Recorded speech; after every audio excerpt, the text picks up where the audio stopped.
The broadcast is now starting. All attendees are in listen-only mode.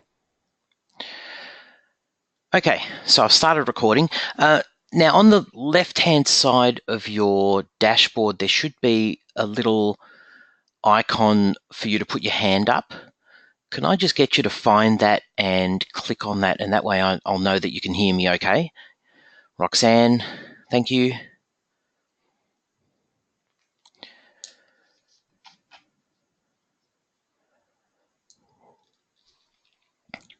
Thanks, Tanya.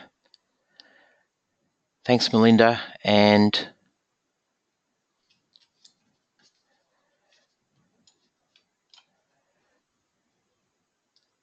Therese, you might be having trouble finding it. I've got it. Fantastic. So welcome. Thank you so much for joining me for this webinar and giving up your Thursday evening, so close to the end of term, which is fantastic, by the way. If you're as exhausted as I am, you're probably looking forward to it. Now, just a little bit about the interface. There is a questions box that hopefully you can find. Feel free as I go through this to tap out a question at any time, and I'll just pause what I'm talking about and answer it. It's probably easier that way than for me to kind of circle around at the end and just answer things generally. So if there's anything you want to ask, just feel free, just pop a question in there. And there's also a chat window, and you can also pop comments in there, but the questions are probably a little bit easier. And I can also, if you put things in there that are interesting for everybody, I can pop them in there and broadcast them to everybody as well. There's a few more that were registered and they may still join us, but I am recording this, by the way, so at the end of this, it does take a little while to render the recording and then that gets sent out. Hang on, let me turn on my webcam as well so you can see me. So hopefully you can see me. Now, welcome. So my name's Adrian Jansen and I'm an IT teacher. I've been teaching for over 20 years. My previous appointment, I was heavily involved in implementing digital technology. So that's where this work has all come from, and these workbooks in particular. But hopefully there's, if you like what I've got to sort of show you today, that's great. Otherwise, there's some other little things you can take away. You'll see that further down the interface, there's a handout section, and in there, I've put a copy of the flyer for my workbooks. I've also put a preview of the support materials that I've got on my website and an Excel spreadsheet, which I'll refer to in the presentation, which was something that I used when I was breaking down the digital technologies curriculum and going through everything. So feel free to grab those. Hopefully they are going to be useful to you. Okay, now, bear with me for a moment.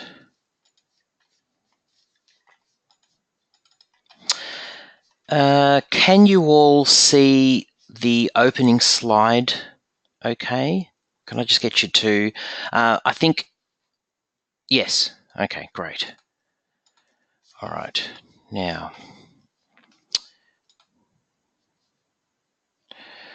just bear with me for a moment.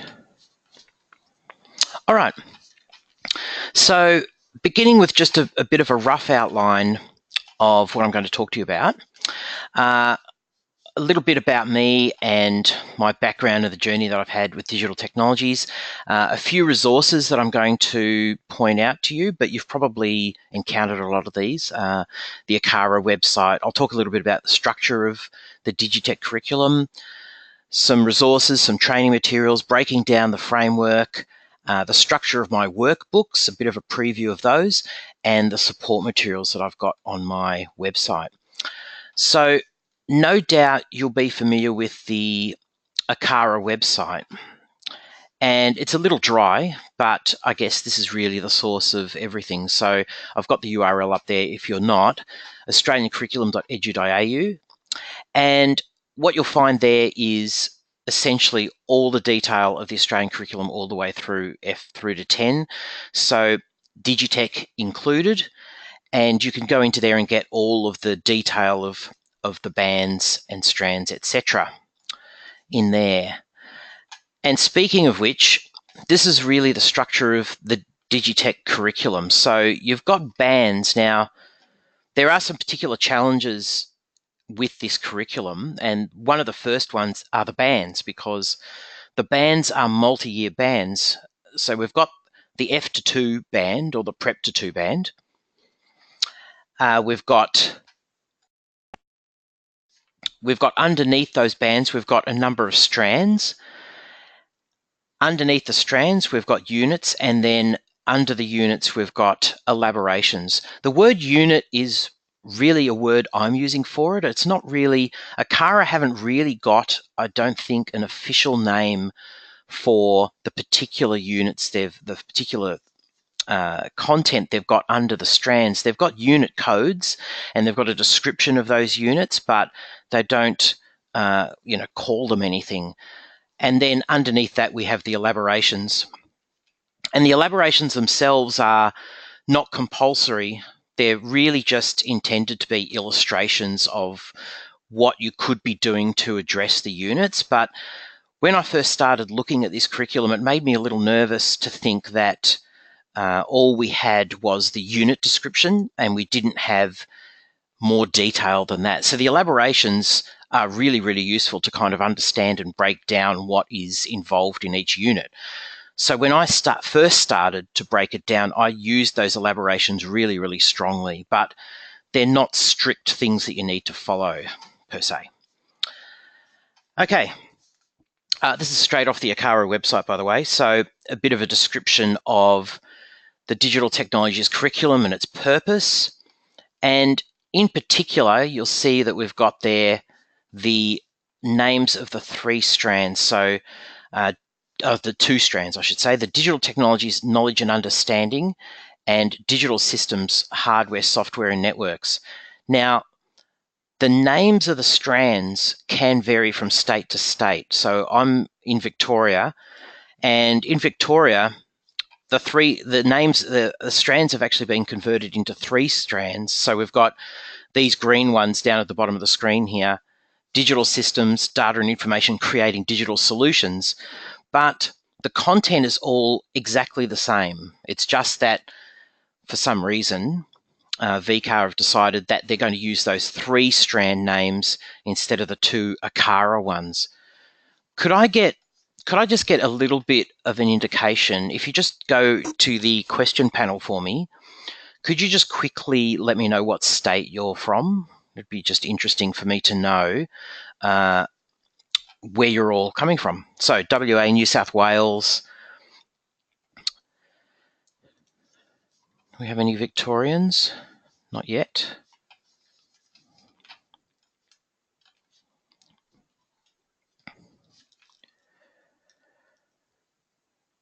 WA.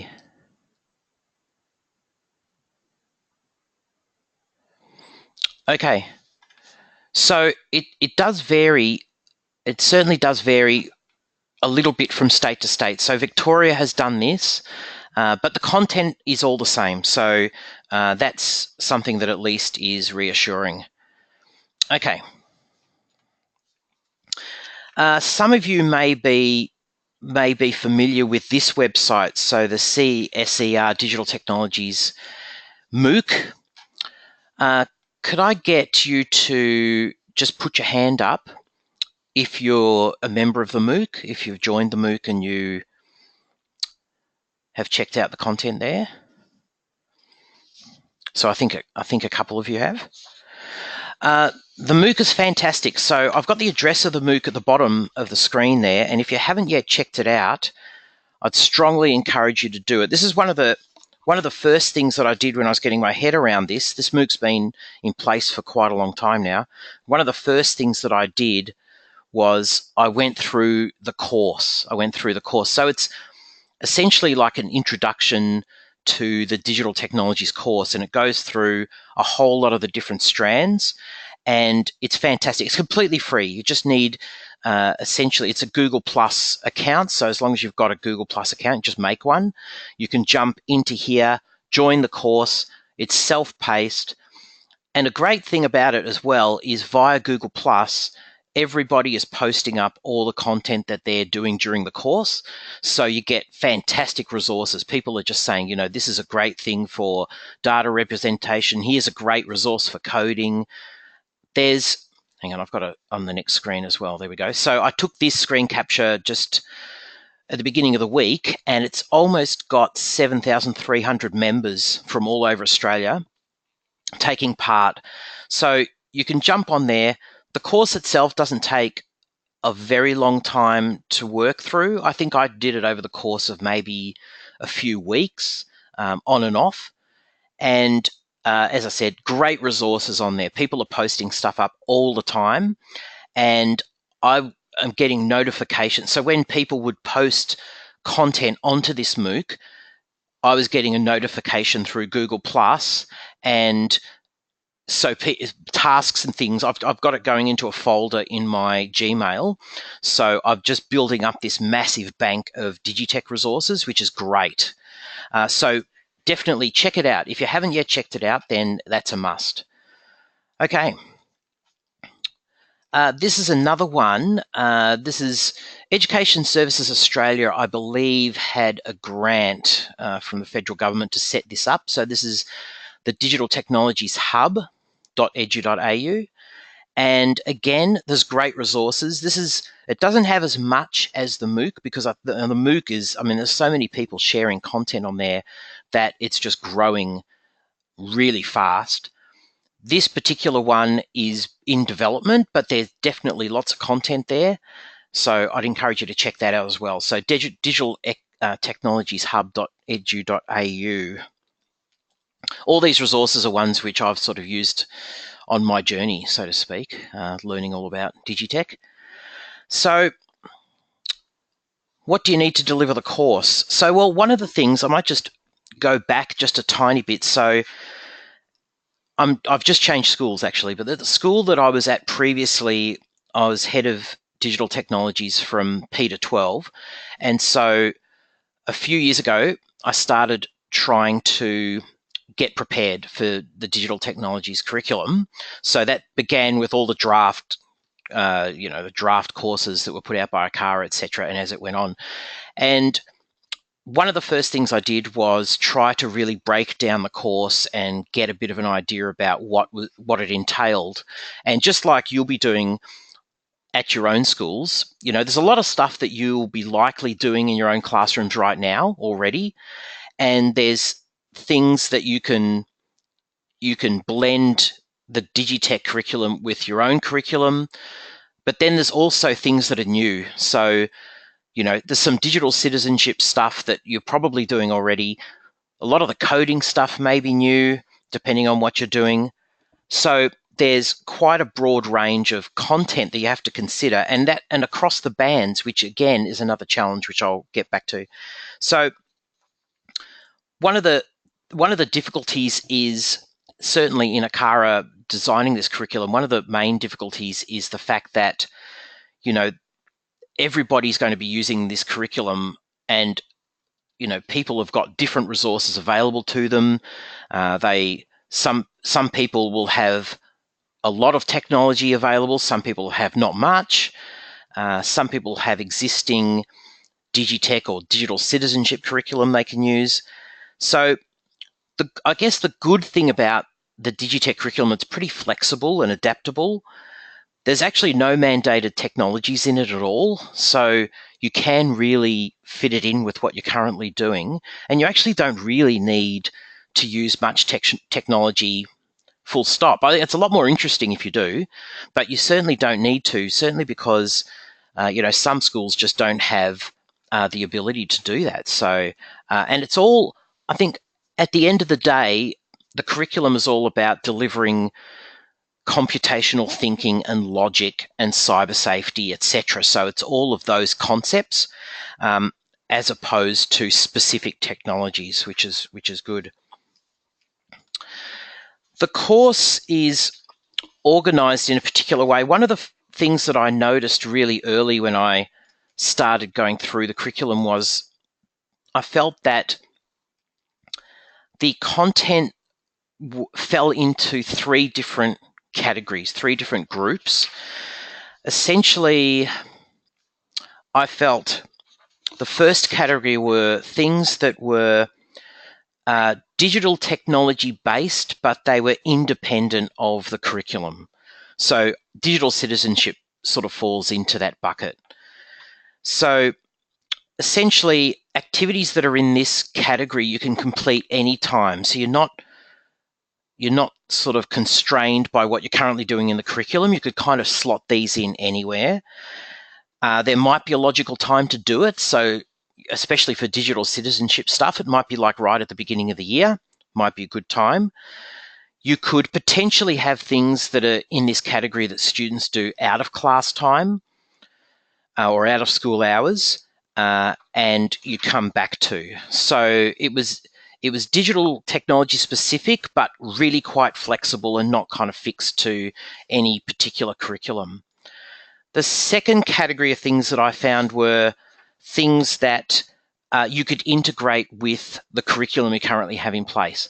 Now, you'll probably be wanting to do that with the majority of things because the curriculum is tight enough as it is. So this is one of the challenges of introducing new things, obviously, into an already crowded curriculum. So that's really the beauty of Digitech, is that it can integrate with so many things that you're already doing, and the bulk of it's like that. So, for example, a discussion on data and how to sort it in like doing some mathematics, or you could be doing science projects and talking about presenting data, etc. So there's lots of ways to integrate data with other parts of the curriculum, which is really good.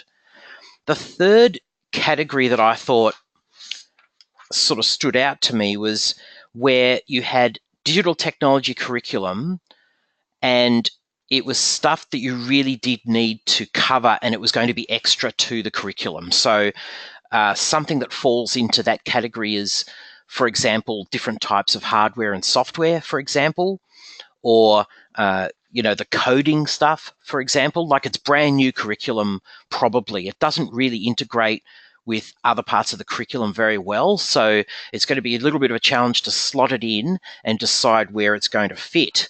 And it's also going to depend a little bit on what resources you have available as well. That's another challenge. So those are the three categories that I felt sort of stood out. Now, the bands themselves do present a little bit of a challenge because, of course, we've got the F to 2 or the P to 2 band, which is 3 years.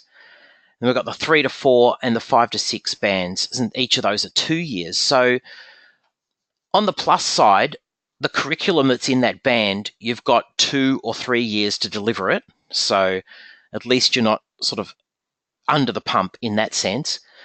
But on the flip side of that, you have to kind of manage all the aspects of the curriculum over a multi-year time period, which is challenging. So there's a number of challenges, I guess, making sure that you cover it all, and also assessment, like working out what students have covered and giving them some sort of assessment of that. So that is also a bit of a challenge. And that was where I started working on. I'll just flip to the next slide and I'll point out what I've got here. So this is a screen capture of the Excel spreadsheet that I've got in the handout section. So this is just one panel from it. So one of the things that I did was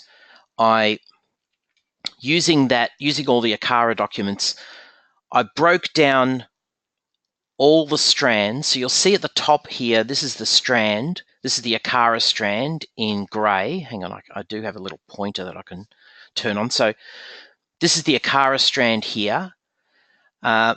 Apologies, no one else is from Victoria, but these are the Victorian strands in blue, but you can safely ignore them. And this is the name of the unit and the unit code. And then next to that are the elaborations. And I'll talk to you about what the colours mean in a second as well. So I tried to get my head around what each of these the scope of each of these, and I set it up with these columns.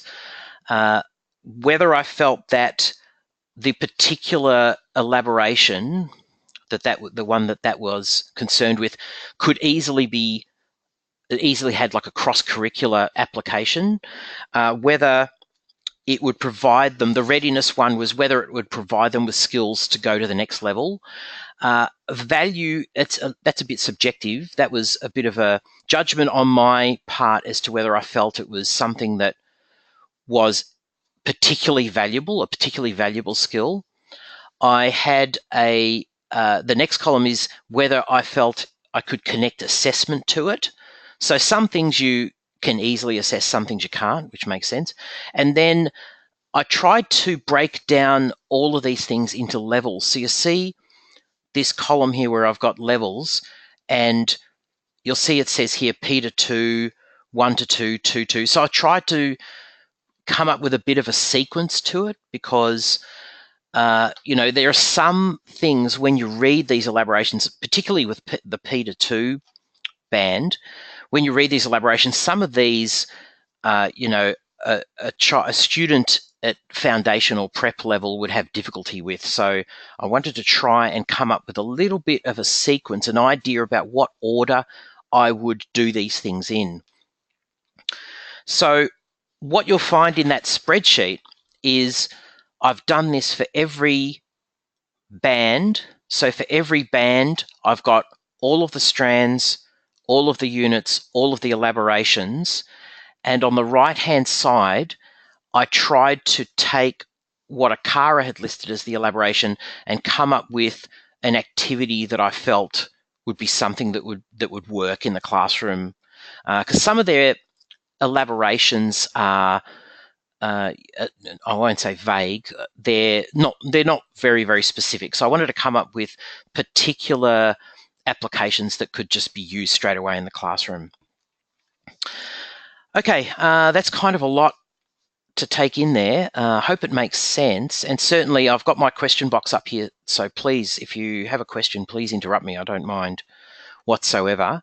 But certainly after this, I'd encourage you to have a good look at that spreadsheet, and you're more than welcome to use it. If you can make use of it, I'm very happy to share it. That's why I've put it there, so that you can have a look at what I've got, and hopefully it'll be useful to you. Let me talk to you a little bit about the colors. That's probably going to be the next question.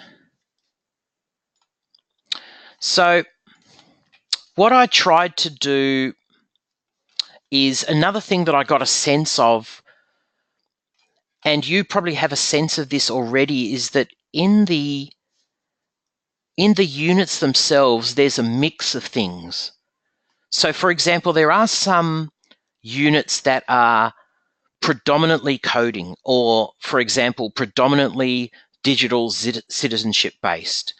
But a lot of them are kind of a mix of different things. So for example, this one here that I've got up on the slide, you can see there's some coding, there's a bit of, just how to use digital technologies and a bit of definition type digital technologies things. So what I then did is I went through my spreadsheet and I color coded it into 4 groups. And again, it's sort of arbitrary. I mean, feel free to do what you like with the spreadsheet. You could throw out the groups that I've got there and you could put your own in, you could recode it.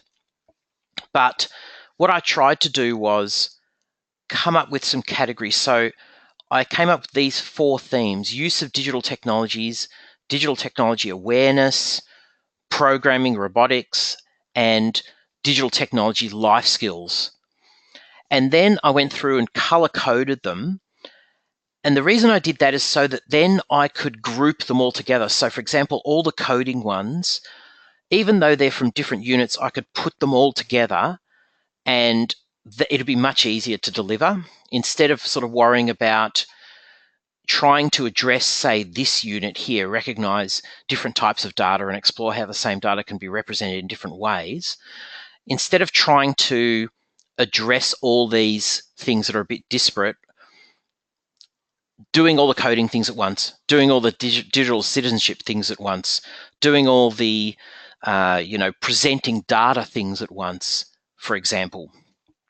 I do have another that does sort of lead on. I do have another document. I haven't loaded it up into here because it may not be something that would be interesting to all of you. But what I did from this is I made a plan, which was I essentially created units, my own units, as an implementation plan for the school that I was at previously. So, for example, we had like a coding level 1, and the coding level 1 was mainly pitched for foundation to 2-year level children, and it had all the coding things in it, for example. And then I had like a coding level 2 and a coding level 3. And the idea was it created a bit of a sequence, so students could actually do coding 1, coding 2, coding 3, and I just introduced a badging structure. So I was planning on attaching badges to all of those, so I could reward students. They'd do their coding 1 badge, for example, and it would address different units all at once, but then it would create a pathway, essentially right throughout the school, create a pathway of coding, a pathway of digital citizenship all the way through the school. So if you're interested in that, just let me know. My email's at the end of the presentation. Fire me an email. I'm more than happy to share it with you if you think it's something that will be interesting to you. More than happy to. But I didn't include it in here just because I felt it was just a little bit full on. It might not be something that is really useful to you. But I think the spreadsheet probably will be, because the spreadsheet at least has got all the content in there that you can refer to. Okay. Any questions? Everybody's happy at this point? I think I mentioned at the top of this that I am recording this, and you'll get a link to the recording at the end. So you will be able to watch it back, or if you want to share this recording with someone, you're welcome to. And I'm also going to grab that recording and put it on my website so people can just watch it from there. Okay. All right. So let me talk to you a little bit about the resource that I've put together. So I was thinking a little bit about ideas for implementing Digitech, and I've written a few textbooks in the past, mostly coding books, and also I've got a senior IT book in Victoria that's based on our VCE. And I was thinking a little bit about the possibility of a digital technology textbook, but I quickly dismissed that because a textbook, I don't know that it really suits primary students to have a textbook that just, and the difficulties in a textbook as well for Australia-wide, it's not necessarily going to fit every school, every situation. So I quickly abandoned that idea, and I instead started to develop essentially what you see I've got on the screen here, these 3 workbooks. So they're B5 in size. They're between 50 and 60 pages. I've got 2 daughters. So my daughters are in year 4 and year 1. And I've often, when they do their homework and things, I help them out or have a look at what they're doing. And they've got a lot of books of this size, maths activity books, or science, or just curriculum-based books, and they really like the fact that it's very, very hands-on. It's easy for them to carry around, and it's really accessible for them. So I started developing these workbooks for the Digitech curriculum, mostly because I felt, firstly, this could be a really good way, because there's so much content in the bands, as I said, over like in the F1 and 2, over 3 years, there's so much content to keep track of that as a teacher, you're kind of ticking off as you go. And at the end of year 2, somehow being able to say, well, my students have completed all this content and maybe making some sort of statement about their progress. I thought that's a really big ask to be able to do that. So that's where hopefully these workbooks can be of assistance. So what I've done is, now this is the contents page of the F1 to 2 book. Now, these on the right-hand side here, these are the unit codes, the ACARA unit codes. And I've translated this to, I've given it a heading. So this is my heading, you'll see here, Unit 1, Digital Devices. Unit 2, Patterns in Data. Unit 3, Presenting Data. So the workbook doesn't have, in an early draft of the workbook, I started mapping out the curriculum. So I had a whole lot of content in there. And then I quickly thought, well, you know, this is going to make this book really, students and parents don't really care about that. It's teachers who care about how it maps and making sure that they get through everything, all the content. So I don't really have anything that maps to the curriculum specifically in the workbook, but I do have it on my website. So the idea is all the stuff, all the content that maps to the curriculum and ways to use it, I have set up on my website. And the workbook itself is just really designed to be as attractive and interesting as possible. So you've got these unit sections, they're color-coded, and I also have a badge, an associated badge with it. So these are the 6 units that are in the F to 2 band. The 3 to 4 band has 7 units, so it's got an extra one in there. And again, I've got the unit codes on the right here. You can see those. And I'll switch across to this is the 5 to 6 band, and it's got 9 units. So, and again, I've got the unit codes there. So this mapping I've got on my website, but not in the booklet. But in the booklet, you'll see it mapped out like this. So let me show you what the pages look like. So for example, now I think these are both from the F to 2 workbook. Essentially here is an activity. So you'll see this one with the green border. It says Unit 2, and it's a block sort. So they're putting blocks into different groups. So I've got this as one activity in the book. Now, when you go onto my website, I've got a description of how you could use this activity, so how you'd set it up and how you'd deliver it and what questions you could ask and things like that, which I'll show you in a minute. This is a badge that links the activity to an achievement page in the back. So it's, a green 4 badge essentially.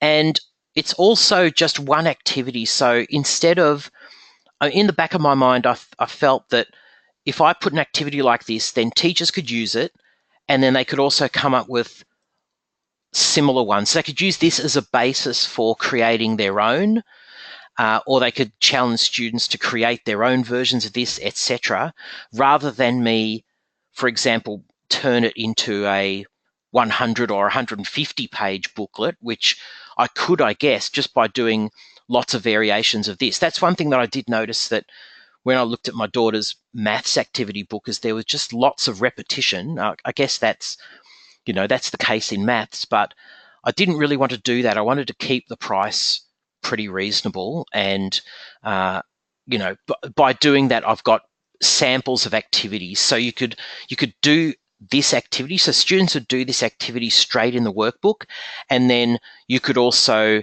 create your own versions of that. A similar one here, this is a mind map one. So we've got some animal characters and some connections between them, and it talks a little bit about an introduction to mind mapping.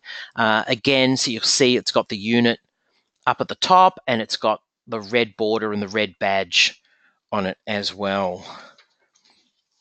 Now, at the end of each unit, I have a summary page. So the summary page will have a few different things. Sometimes it's got a definition. So you'll see here it says mind maps can be made in any shape and size. There are many ways to make them. Sometimes some things that they can answer. questions or some extension activities so they can go and see, for example, you'll see on this digital citizenship one, ask your parents and family what they think being a good digital citizen means. Write down what they say and compare this to what your friends find out about their families. So it basically brings the topic together and they can do some extra activities and some definitions there. Now, all this comes together. I've got an achievements page in the back. So this is a sample. This is from the F to 2 booklet.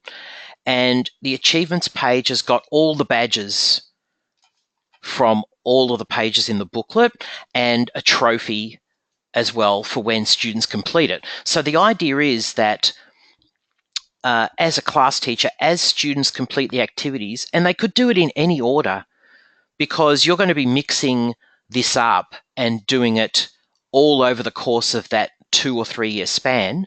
So as students complete an activity, you would go onto their achievements page here and put a sticker or indicate some other way that they've completed that activity. My initial idea was that you could use a number of different stickers. So maybe you've got a sticker that represents they've completed the activity. Maybe you've got one that represents that they've done an especially good job or completed some of the extensions. And then ultimately you give them a sticker on the trophy to say they've completed that unit. The idea is then that at the end of the band, so when they reach year 2, year 4, year 6, that you'd open up their workbook and at the back on this achievements page, it would be completely full. And that way you'd know they've achieved all the content of the Digitech curriculum. The way I mean, you could use this in a number of ways. The way I envisioned it being used was perhaps students would have their workbooks and they'd be kept in the class in some particular place because, again, you're going to be keeping them for 2 or 3 years. You could keep them all in some magazine boxes or something similar, pull them out when it's relevant. Students do the activity in the workbook, and then you give them a reward in the achievements page, and then it goes away again, and it's just there as a reference. The other thing that's really nice about the workbook, and something that I was thinking when I was designing it, was that at the end of this whole process, they've got evidence that they've completed the curriculum as well. So you can flick back through and you can see all the things that they've completed, all the activities. Of course, there's going to be lots of other things that, you might be gathering like photos and video and things into an e-portfolio or similar. But this at least is some amount of evidence towards them completing the Digitech curriculum. So depending on how you're going to be reporting, you could then, at the end of the band, you could go and say, hopefully they've done everything, and you could say that they've completed all these things and maybe even highlight some of the things they did extremely well if you've used some different indicators on this page. Okay. I'm just keeping an eye on the time. All right. So what I've set up on my website is if a school's using my workbooks, I've got essentially courses set up on my website. So I'll give you access to this and you can jump on and you can get all the extra content. So content that maps the curriculum to the Australian curriculum, etc., like the spreadsheet that I've got in the handout section there, the slides that I spoke about before that map the units to the content in the workbooks, and extra materials as well. Now, I've got it on the last slide, I think, or I might have it on the next one, but you can jump onto my website and have a look at this. If you use the username preview in lowercase, and the password preview as well, lowercase, you'll get a bit of a preview of, I think I've got some pages from the F1 and 2 workbook on there. So you can have a bit of a look and see. When you do log on like that, you just have to go across to the left-hand side and click courses. and you'll see a screen like this one, and you'll see the preview course there that you can access. So let me show you a little bit about what's included. So the structure looks like this on the left-hand side. So this is a screen capture of what the course looks like. So it is set out like an online course, and you can jump around. So even though you can do it sequentially, like you could click on this band description here and go through page at a time, so you can read through it all from beginning to end. You'll see the units here. When you open up a unit, so this is the coding one, when you open this up, you can see all of the activities and the page numbers in the workbooks, together with, at the top here, this is a description of the elaborations and the unit as a total. We've got the summary page, and we've got extension activities at the end.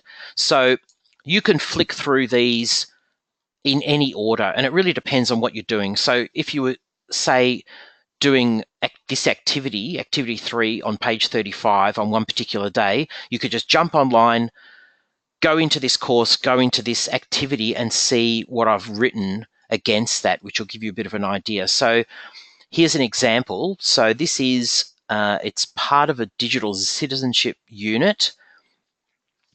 And you'll see I've got a bit of a background. So what I try to describe is a little bit of setting the scene of this activity, so where it fits into other things you might be doing or things you might have done, so a little bit of background. A description of the activity itself, so what you're going to be doing. Suggested solutions if relevant, so where an activity is asking students to do something, then I've got the solutions on my site as well. A list of questions that you can ask that are extension type or just to promote discussion in the classroom. So you can just use these questions, just have them on hand to prompt discussion, and a bit of an idea about where you could slot it in terms of cross-curricular. So that gives you a bit of an idea. So there's a page like this per page in each workbook, as well as extra bits and pieces. So that's all online, and there's the login. So it's preview, and you can jump on and have a little bit of a look at that anytime.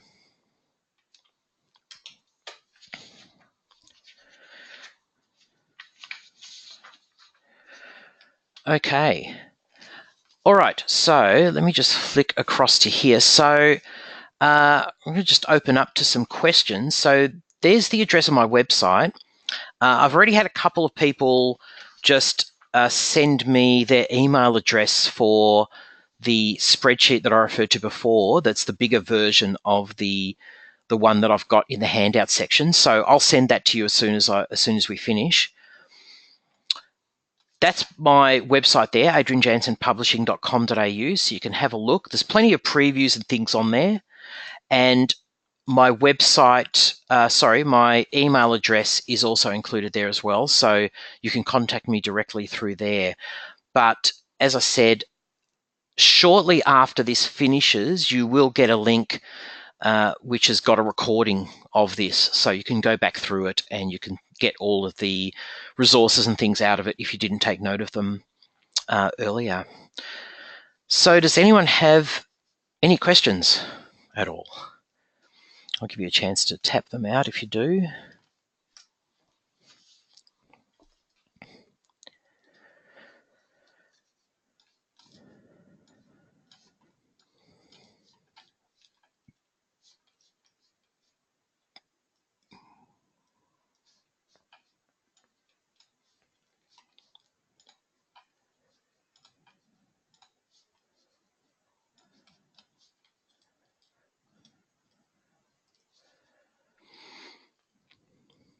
I don't think anyone's got any questions. That's okay.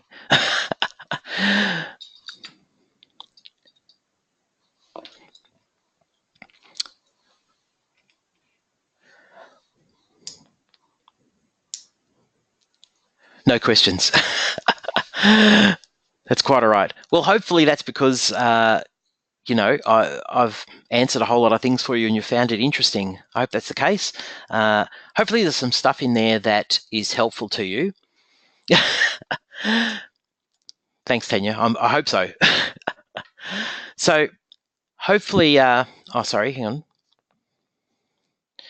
So Therese has asked, what's the expectation of reporting if the bans are over 2 years? From what I understand, the expectation is to report at the end of the band. So you don't have to report at year P1, 3, or 5, for example, but you would have to at 2, 4, and 6. So that's when you'd be saying students have completed all these things and giving some sort of indication. Also, from what I understand, some sort of indication of level of achievement. So, whether they've done it to a really high level or a okay level. So nothing, I don't think you have to put a whole lot of detail in that. And I think it might vary a little from state to state what the expectation is, but it's certainly only at 2, 4, and 6 that you'd be reporting on it. Which was one of the big questions for me initially where I was thinking about how you deliver this is keeping the records for that amount of time and being able to go back and do it is going to be a challenge. And that's why I think having something like what I've produced will be helpful, because you'll have it there. So that workbook travels with the student while they go through that band. And then you've got it at the end, you can refer back to it, and hopefully it'll be helpful. Okay. Therese has just asked, how much teaching time allocation is expected for teaching across a weekly timetable? Do you mean for the digital, I'll assume you mean for the digital technologies curriculum? Look, it'll vary from school to school, and that's where when I was starting to try and group things together, I thought it'd be helpful, because then, for example, you might have a week where you're doing a little bit of robotics and you're kind of flowing through all that robotics content rather than kind of doing it in a bitsy fashion, like one little thing here, one little thing there. So I thought that would help, but a lot of it is really easy to integrate, and that's the great thing of the Digitech curriculum, really, because you don't have a whole lot of time to kind of do extra things. You're finding extra time to kind of fit things in. So you can, if you're going to be doing a research project, for example, you can talk about, cyber safety. You can talk about how to gather data and present data. So you can fit a lot of things into things you're doing already. That's where I hope the workbooks are useful too, because you might be doing a maths project, for example, and you can pull out one of my work, one of my activities, which is about, presenting data and creating little bar graphs or gathering data or something like that. So hopefully it's easy enough to blend in with what you're already doing.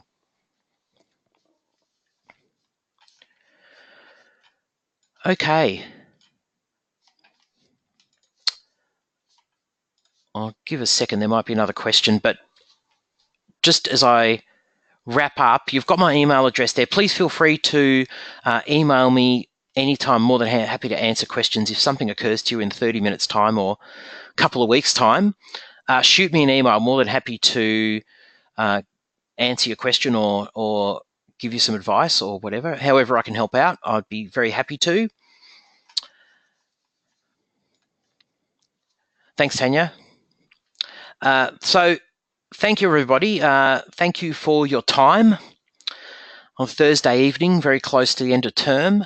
I really appreciate you hearing about my little project, and hopefully you've got something out of it as well. So thank you very, very much.